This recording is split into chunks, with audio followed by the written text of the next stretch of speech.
I would say I buy new clothes probably once every 2 weeks maybe. Once every 1 or 2 months because, I'm like, oh, I can't spend money on clothes. But when I do, I tend to buy in large amounts. When I'm switching wardrobes, it is usually during like the holidays. Maybe once a month, maybe once every 2 months. Not that frequently. It's like I'm about to go off to college. Or when I find something really, really cool that I want to buy. And I do usually go with my friends. So I'll be walking around and we just ravage every store that we can find, actually. We scroll through shelves like it's fun. I don't know. Yeah. Hello, my name is Nava Bozig-Mary. Bode. Caroline McNeil. Jake Ottiger. Julian Castro. I'm a student at Boston College studying human-centered engineering. Political science. Computer science and finance. And computer science and finance. Soon to be neuroscience major. So recently back home I did a huge closet clean out. So what I usually do is I separate my clothes into 2 bags. What I'm planning on selling or donating, that'll be in one bag, and then clothes that I think are just too damaged or not worth trying to sell or donate, I put it in another, and I'll just throw those in the garbage and wait for the garbage trucks to come take them. I have a younger brother, so I usually just give it to him if he wants it. First, I hand them down to my younger brothers if it's something that they'd be interested in wearing. I turn to my friends, my family, my neighbors. Otherwise, I give them to a local shelter that comes around and does collections. They distribute those to various communities throughout the Cleveland area. And if not, I live in Miami. I come from a Latin background, so my parents usually end up giving it to someone in need in Latin America, which there's plenty. My parents are both like first-generation immigrants, so we send it back home. Yeah, just a big hand-me-down system, depending on who needs it and who wants it. There's a boat, and every couple months my dad has like a mass shipment, and it all goes back home. Home is Sierra Leone. When I bring those to, say, Salvation Army, for example, I guess my thought is that they take them to the back, maybe wash them, sort them, put tags on them, and then put them back on the racks for sale. Some people know and some people don't know that the United States alone produces about 35 billion pounds of textiles, disposed textiles a year.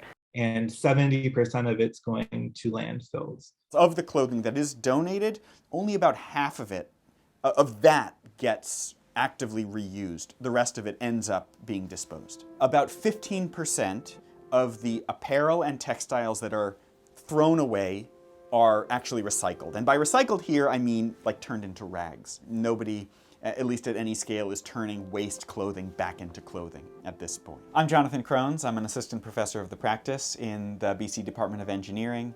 I have a specialty in industrial ecology, which is sort of an engineering systems approach to sustainability, and a focus on sustainable solid waste systems.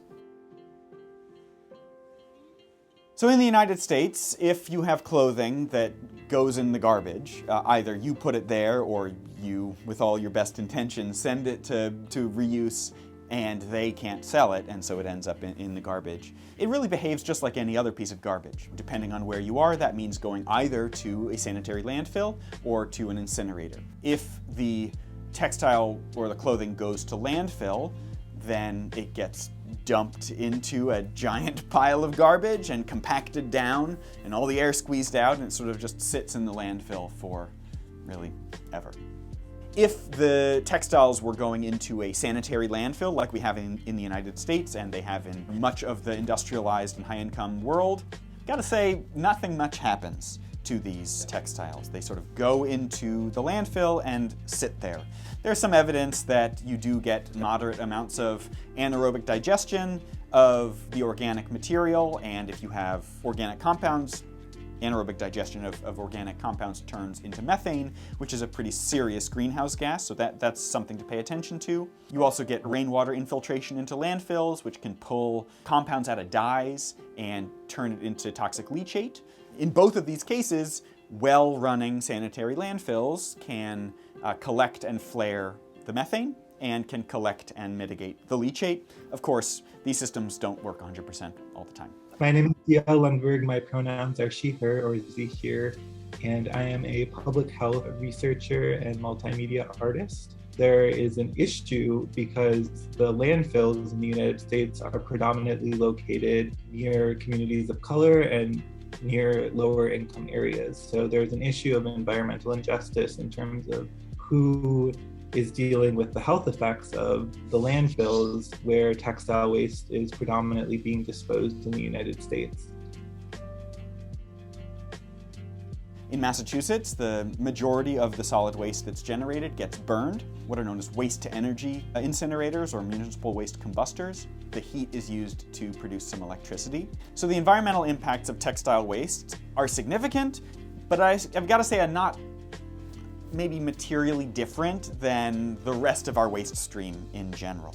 So textiles are made of fibers, which can be natural fibers, like made out of cotton and other natural materials. They can also be synthetic fibers made out of polymers that originate as petrochemicals. And when these materials are disposed of, they behave like other organic materials and synthetic materials. So if you put them into an incinerator and burn them, they actually burn pretty well. And so if you're an incinerator, you like them because you get to generate some energy, get to generate some electricity.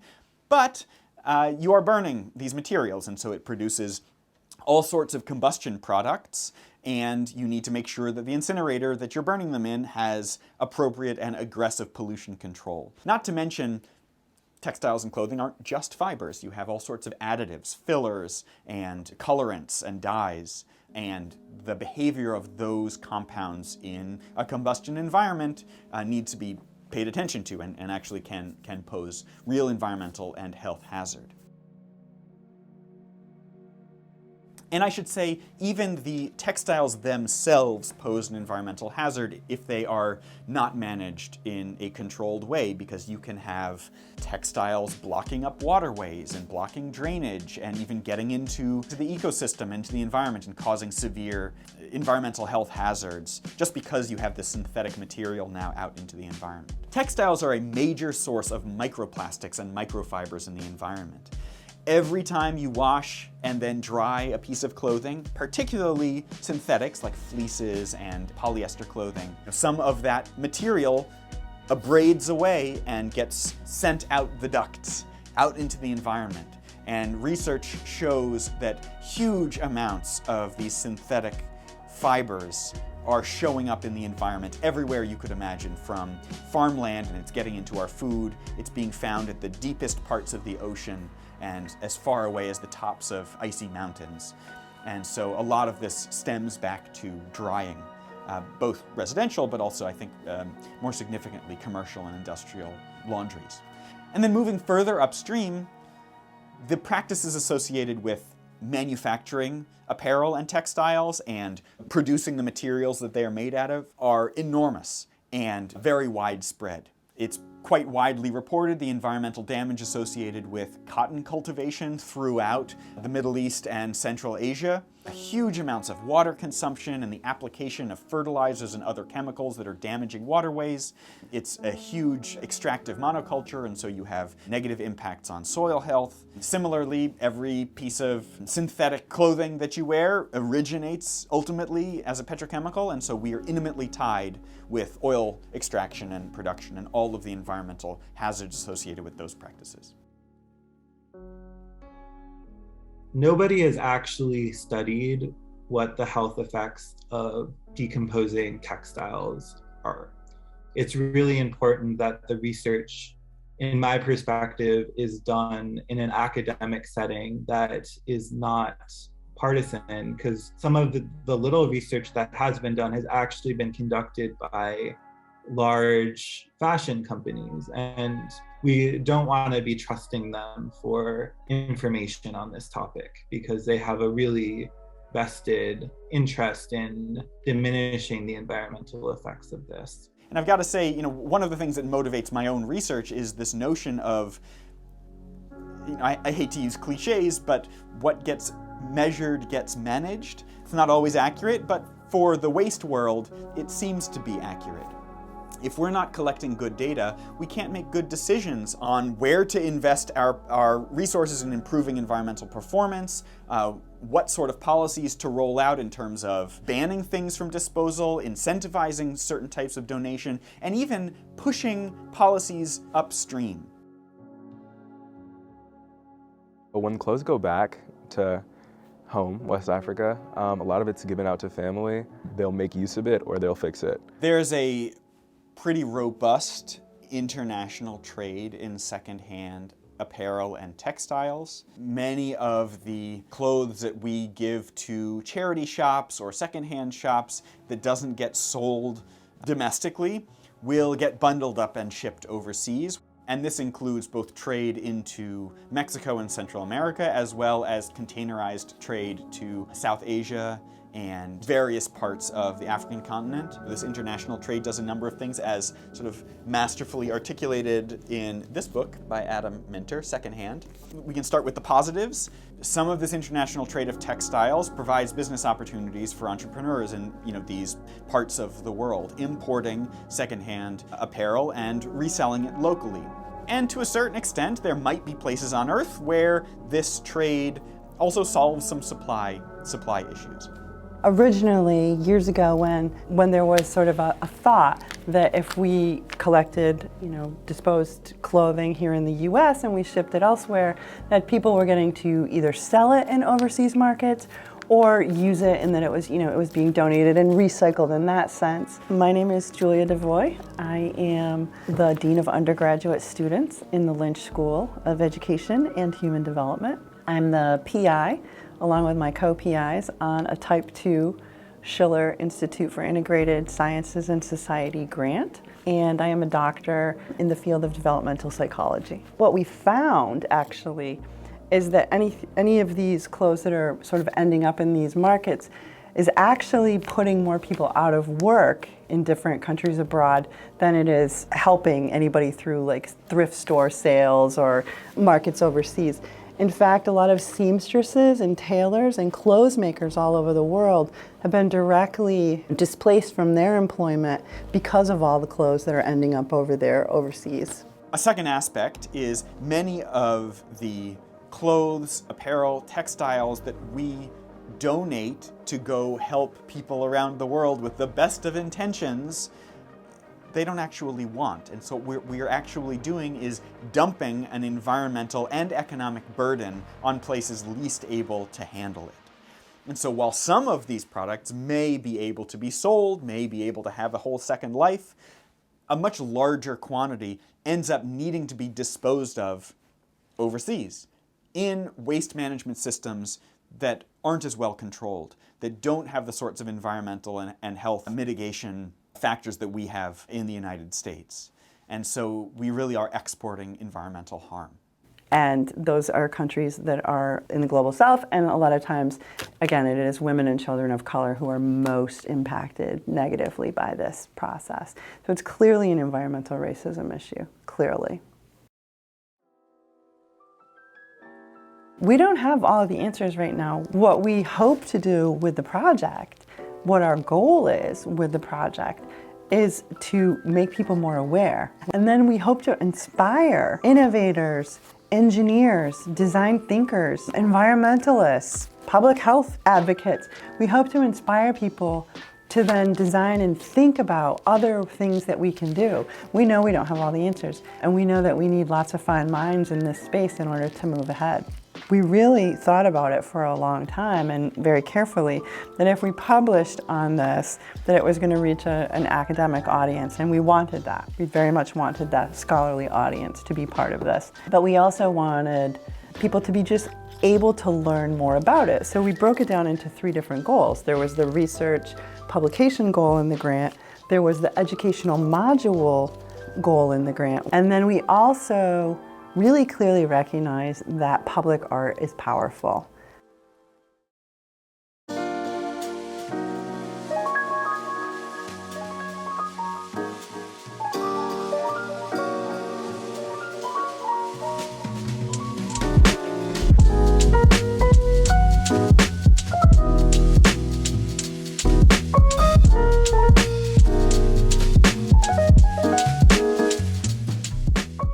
my interest in collaboration is when you bring disparate parts together, it almost simulates nature. There's unpredictability, and there's ways of solving problems that different contributors offer. And so it's very unexpected, and it draws viewers in. And then the viewers have to imagine their own personal histories and their own associations. My name is Mark Cooper.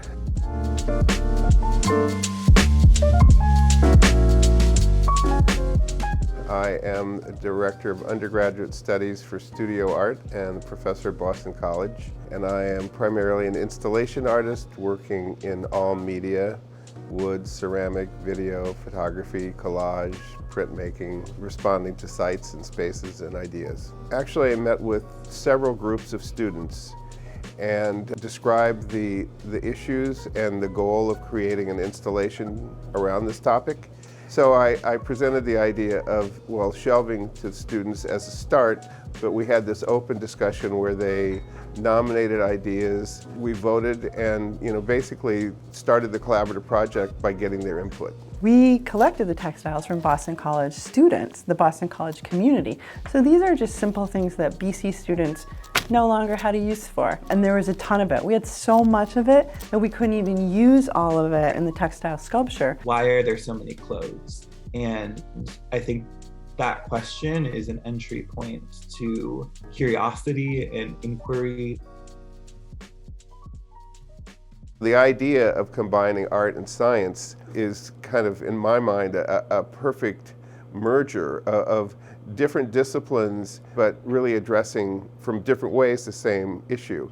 And I thought it made a much richer installation to have this apparatus, this scientific apparatus, and viewers to understand that it actually functions and works. This landfill simulating bioreactor is basically a PVC tube of about 3 feet, and it's a little bit more complex than that. My name is Evan Warnes. I'm a senior at the Boston College Lynch School of Education, and I'm studying secondary education in biology. We want to create an enclosed environment that's going to simulate what would happen to waste in an open-air landfill. Within these bioreactors, we have a set of clothes as well as some, model waste. So, food scraps, paper, cardboard, things that would end up in a landfill. We have a water distribution system in it, so we can simulate, rain that would happen on a landfill, and we can take out the water that soaks through the textile waste, and we can measure what kind of chemicals are in that water. We also have some sensors up at the top of the bioreactor so that we can measure the greenhouse gas concentration,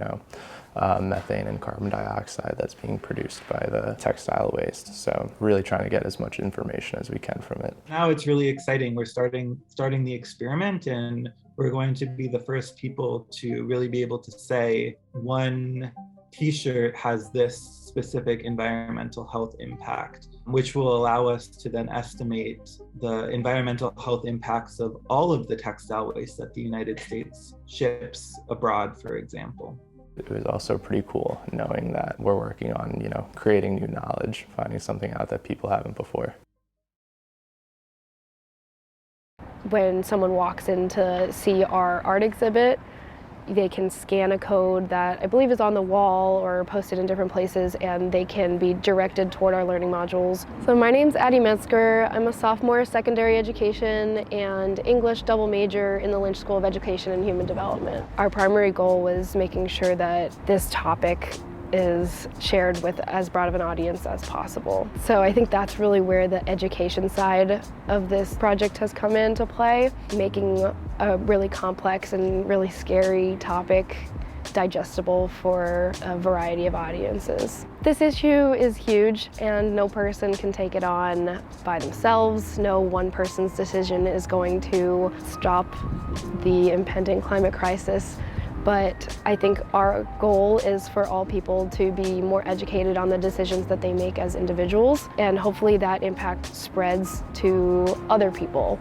So within a community, there's more of a culture of conscious consumerism. It's not an easy answer. There's not like an easy set of, here's what you can do if you don't want to put it in the Planet Aid box, because you realize now Now you've become aware that, maybe it's not aiding the planet in the way that you had been led to believe. These are things that are being worked on, and the more we start to actually amplify, examine, and shine light on these questions, the more that people are going to generate, innovative ideas for how we should be using this stuff. Luckily, I'm a college student and I like to create things. I'm involved in computer science and I love to build things. So I believe that with every problem that comes about, whether it's a problem that a consumer faces or a problem that a society faces, it creates a space for innovation. The greatest innovators of today are the ones that took a global issue and made it a business. Every aspect of the textile material system, from production through retail and transportation and consumption and disposal, every aspect of it has opportunity for improvement. No part of the system is performing particularly well. When we throw things out correctly, when we dispose of our goods and our products by sending them to reuse or to recycling, it actually has a double benefit. Because not only are we avoiding the environmental and the health costs of disposal in landfill and incinerator, but we also get to avoid the impacts associated with producing new things. And for textiles and apparel, it's pretty clear that the embodied impact, the impact associated with the production, the agricultural impacts of growing cotton, producing the synthetic fibers that go into our apparel, shipping it around the world, all of those upstream activities massively dwarf the environmental impacts of disposal at the end of life. It's a problem where if you solve one part of the problem, another part of the problem shows. So then you have to patch that hole up. But as you go to patch that hole up, another hole opens. I am Marcus Conley. I am an artist and fashion design student at the University of Delaware. Cutting down on production in general would help that, but then, if you cut down on production, you cut down on profit. And, if you cut down on profit in these countries that need this profit for the people to survive, then you cut down on these people's livelihoods. Every reaction has an opposite and equal reaction, and it has to be thought about in that way because of how locked every facet of the fashion industry is. Then you also have to look at it, is what's going on right now not working? Because it's working for somebody. If it wasn't working for somebody, it wouldn't be happening. I think it's just important to engage people who are being affected by this issue in discussing solutions to it. Another benefit of thinking systematically, thinking about the entire life cycle of a product, is that it reinforces the importance of designing and producing apparel with multiple lives possible. Much of our clothes is not designed to last. I'm sure everybody has the experience of buying a pair of pants and very quickly wearing through the knees. This is because when the designers and the manufacturers were constructing these pants, they were not expecting them to last for years and years. They designed them to die. This challenge about textile waste and apparel waste is not just about educating people to throw your apparel in the right bin. It's really about rethinking the way that we make stuff and design stuff and purchase stuff, as well as making sure that it goes in the right bin.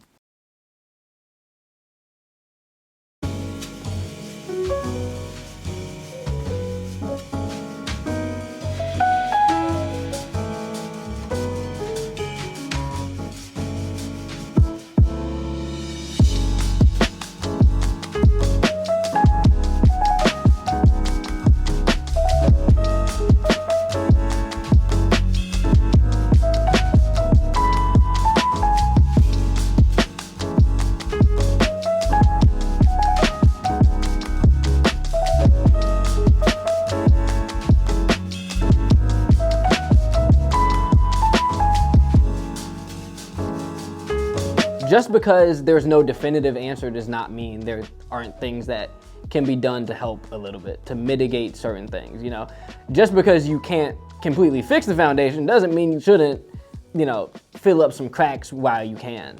A thing that, can be done that I personally do is upcycle clothing. I think upcycling is one of those things that does help short term that will also help long term. Upcycle clothing is literally just taking, old clothing and making it new, whether that's sewing two pieces together you know, whether that's deconstructing it, right? If you have a pair of pants that no longer fit, the legs are too long, you know, you can cut it, now you got shorts. And then take those scraps of, you know, the legs and let's put that patch on a jacket somewhere, right? And we'll make this boring leather jacket, now it has some black jean patches on it, now it's something new. That's upcycling. It's like sampling in music. You're making a pair of clothes from another pair of clothes, like these jeans, right? You know, I had a pair of gray Gap jeans and I had a NASCAR t-shirt, and now I have NASCAR jeans. Imagine a brand where they take old clothes and just make completely new things, right? You're not only combating the sustainability crisis from a standpoint of you're not, you know, putting more out into the world, you're actually kind of shrinking the margin of, you know, if you're taking 3 pieces and making one of them, right? There were 3 pieces that were in circulation, now there's 1 piece that's in circulation. Using all parts of the buffalo, we're trying not to waste at all. You know, if a scrap piece falls on the ground, put it in the bin and we're gonna put that on something else.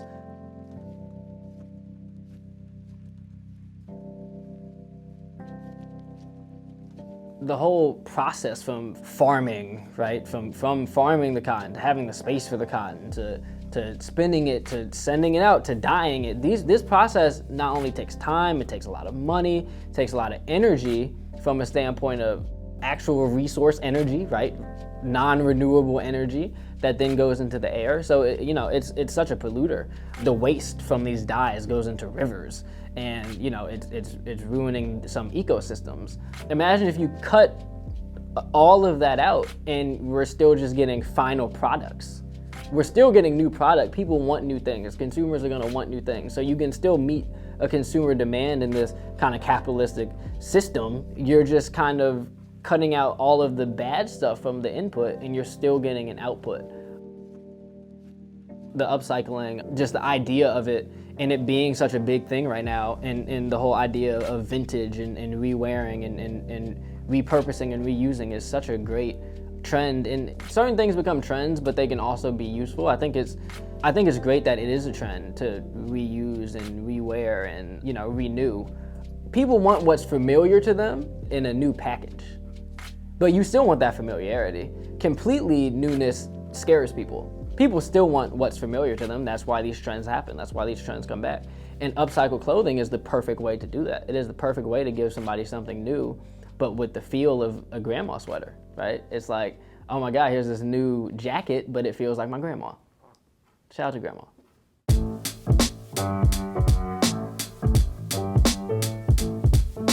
Hi, my name is Tate Mills. I'm a junior at Boston College. Right now I'm hosting an upcycling event with the Hatchery.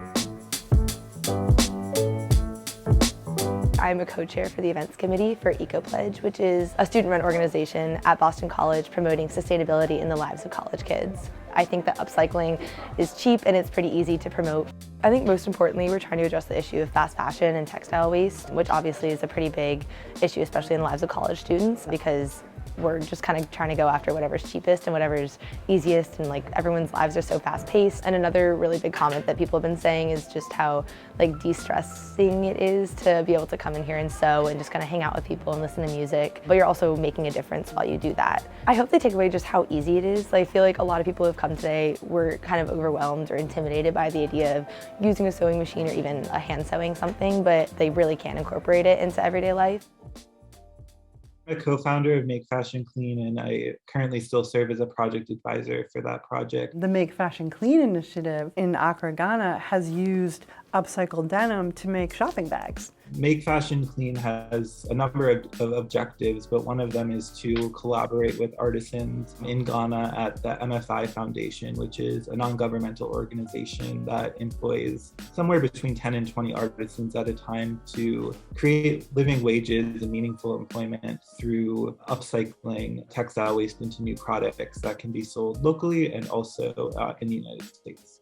There's a robust market for what's known as downcycling, so you're taking used clothing and other textiles and turning them into lower quality textiles, eventually ending up as rags. And so then once the rags are done, maybe shredding it and turning it into insulation or furniture filler. A lot of times people will find that animal shelters and animal rescues can use like old clothing and old towels and things like that for bedding for animals.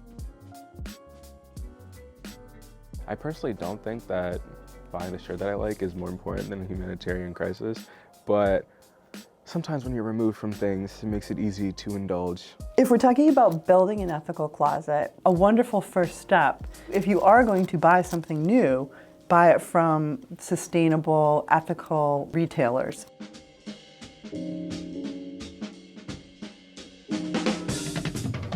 It's definitely really easy to ignore what's going on when it's not right in front of you, but if you sort of carry an awareness with you that what you're buying and how you're buying it matters, I think it'll,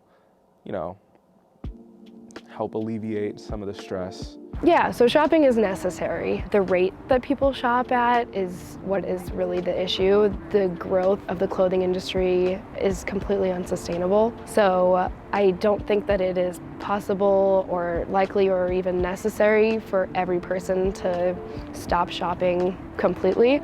But I think making more conscious decisions to shop secondhand, to research manufacturers and brands before you purchase, to truly recognize the labor that goes into making every piece of clothing, and to understand where this piece of clothing is going to end up is really important for all consumers to make the most educated decision before they make a purchase. Stay away from products that seem too cheap to be possible, because they are. If you're able to buy a pair of pants for $12, the cost of production and disposal of that is being borne somewhere. And if it's not being borne by your pocketbook, it means it's being borne by worker health or environmental health somewhere in the world. The green tax is definitely real. I do think that if you can't afford sustainable clothing, because it is very expensive, I can definitely not build a wardrobe from sustainable clothing. You know, if you are working minimum wage, you cannot go spend $50 on a t-shirt.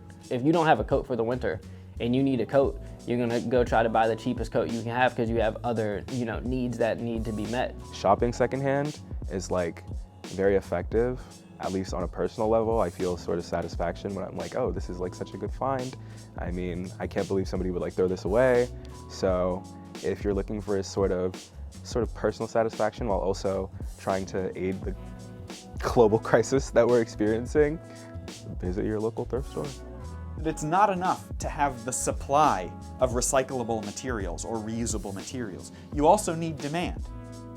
And so making sure that as consumers, we can indicate that there is a demand for secondary products. What an ethical closet looks like isn't going to be a one-size-fits-all closet. It's certainly not going to ever be that way, nor should it be that way, because we are not all starting in the same point. The benefit of passing down clothes to me, from a standpoint of vintage wear, that's a huge thing right now, something from 20 years ago that my mom had. If I wear it now, it's oh my God, that's so cool, this is vintage, So kind of that sentimental value. And then, just to keep the clothes alive, it's, to kind of not contribute to the constant fast fashion and needing more clothes. Someone can have something new, but it's not really new. It's new to them, but it's not having all of these negative effects on the world from a standpoint of production. People like new things, we get that. New as in a new moment. It doesn't necessarily have to be a new piece of fabric. Obviously, I'm one person. Me passing down a shirt to my brother isn't going to solve the whole, crisis, but the thought is, if we pass down more things, less things will need to be bought, less things will need to be made. It all depends on what the person that receives it does with it. And I think that's a really big part of the problem, that you're just diffusing the consequence, or I guess the thinking about what to do, how to do it right, to someone else, and assuming that because you're giving away the responsibility, you're doing something right. That's usually the cause of the problem. Just because you donate to charity doesn't mean that the charity is using your donation in the most charitable way. Cleveland is a fairly impoverished area, and there are a lot of homeless communities that definitely have a demand for new clothing, especially in the wintertime. Originally, I donated to Goodwill and Salvation Army, but it felt a bit impersonal. So the distributor that we use, they actually go directly to those communities and go through schools as well to help make sure that the clothes actually reach people that are demanding it. What really stands out to me about that is there's an even greater importance in the awareness and the education. It's not just good enough to pass the clothes to my younger cousins or my neighbor's kids or whatever. With this comes some sort of responsibility, and with this comes a level of educational awareness that, hey, I'm giving these clothes over to you because I think that you might be able to use them, and these are the reasons why I would prefer that they are not like just being discarded, and that's good for all of us. But also, I want you to think about when you're done using it, what will you do with it? What's going to be your move? I think it's important to realize that this is not the responsibility of consumers alone. I think it's important for the bigger companies, they have to make the change first. You know, when you see these huge companies that are able to stand up and say, hey, we're going to take a hit on profit for whatever, and we are going to, we believe in the value of people and the value of the planet more than the value of the dollar, then change will follow. This is something that we've realized in the fight against climate change. For a long time, the rhetoric has been, you need to make better decisions, you need to be more efficient, and you need to get renewable energy as individuals. This is completely insufficient to change systemic problems. And make no mistake, textile waste is also a systemic problem, fully intertwined with the climate change problem, I might add. And so the types of strategies that were demonstrated to be insufficient for climate change are also insufficient for dealing with textile waste. We need to do everything. And I've got to say, maybe if you had to decide which was the most important, probably agitating for better rules as a citizen is more important than you making better purchasing decisions. I think we need to be bolder in thinking about how the government and policies can shape public health. When people talk about textile waste, you hear so much about individual solutions, like stop buying so many clothes. These are the things that you individually can do. And not to diminish the impacts of those actions, but really what we need is policy action and policy change. For example, Massachusetts has a new policy that's going into effect that will ban textiles from landfills. And that's going to make a tremendous difference in terms of reducing textile waste. Maybe there can be tax incentives for certain types of reuse companies or repair companies to try to pull this apparel out of the waste stream and give it a second life. There can be some rational policy making about the relationship between the United States and other parts of the world that could benefit from the availability of secondary materials, or we can try to avoid the negative unintended consequences of dumping textile waste in other parts of the world. You can also spread information about the practices of popular brands. I mean, there's nothing like, organized consumer activism to change brand behavior. You can't think of the consumer as an individual. You have to think of, the consumer as a unit, as, one whole, right? One whole individual. When it was discovered, quote, discovered that major brands were using unregulated sweatshop labor in the early 90s and late 80s. That is thankfully much less common today. Organizing to push back against those practices can be quite effective. For the large group to change, an individual has to make a change. So it does still start with an individual. I would say that the documentary has inspired me to learn more about my role in this global issue and the ways that I can take action to mitigate the negative environmental impacts in my community. I will say that my perspective before was kind of just like, it's been donated. I've seen it in use even, so I kind of just left it at that. I wasn't fully aware before that after clothes have been donated to larger distributors like Goodwill or Salvation Army, that they can end up in landfills as well, and especially be shipped into overseas markets where there is significantly less regulation and allows for more pollutants in the area. It points out how much of a globalized world that we live in. My minimal shopping for clothes as of right now will likely continue, and so after watching the documentary, I've kind of been reassured that it is the right thing to do. I don't spend too much, and I usually carry a very light wardrobe, so I think I'll just continue with that, and obviously being a little bit more mindful the next time that I have to hand something down. I definitely think I need to step back from buying as many clothes as I do. I try to thrift as many clothes as I can, so I'll probably lean more into that. I know I'm really gonna now try my best to go through every stop before I have to throw all my clothes away. I'll try to see if there are people that I can deliver them to directly. Yeah, so personally, I can't really go shopping anymore. The mall has totally been ruined for me. This has definitely had an impact on my own choices and my wardrobe, and even, you know, like gift giving to people. Really thinking about what I do with my clothes and really thinking about, do I need to buy something new? I think it's interesting how like social media can sometimes produce an image that it's important for you to constantly consume, but I think I'd encourage people to be more intentional about what they buy. Yeah, I would hope somebody takes away kind of to buy what you need rather than what you want, especially in the clothing industry, because it's kind of something that is very caught up in the desires of people to like keep up with the latest fashion trend. But I think we can kind of reimagine what that would be, especially through like upcycled clothing.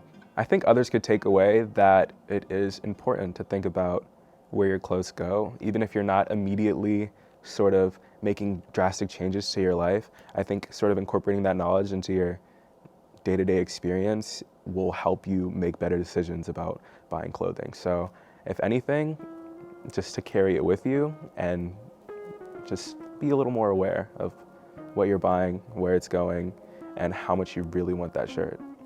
I hope people take away that the climate crisis is not just a threat to the earth and the globe itself, but to the people who inhabit it, and primarily the more vulnerable groups of people who will be affected first. I personally hope that, first of all, it raises awareness, and just seeing this, you know, mountain of recycled clothes, there'll be a visceral reaction. What I really want people to take away is that it is a mountain. It's a mountain of an issue, but there are things that we can do. One thing I want people to kind of take away by looking at our work is the mass of the impact that everybody has on the planet, on the people around them, you know. For someone who's never thought about this issue before, which every one of us on this team has been that person before. We had a moment of awakening that led us to care about this issue. The most important thing that individuals can do is to become educated about the issue. Well, as someone who's studying international relations and international affairs and who's learning about the true interconnectedness of the world that we live in, it's easy to become hopeless and think that perhaps the system is too established to make a significant change. I hope people recognize that there is hope and action is will not be useless. It seems overwhelming, but you know, there's a lot of small choices you can make every day to have an impact. We as individuals are the change, and collectively, if we put those efforts together, we can unravel a system that is flawed.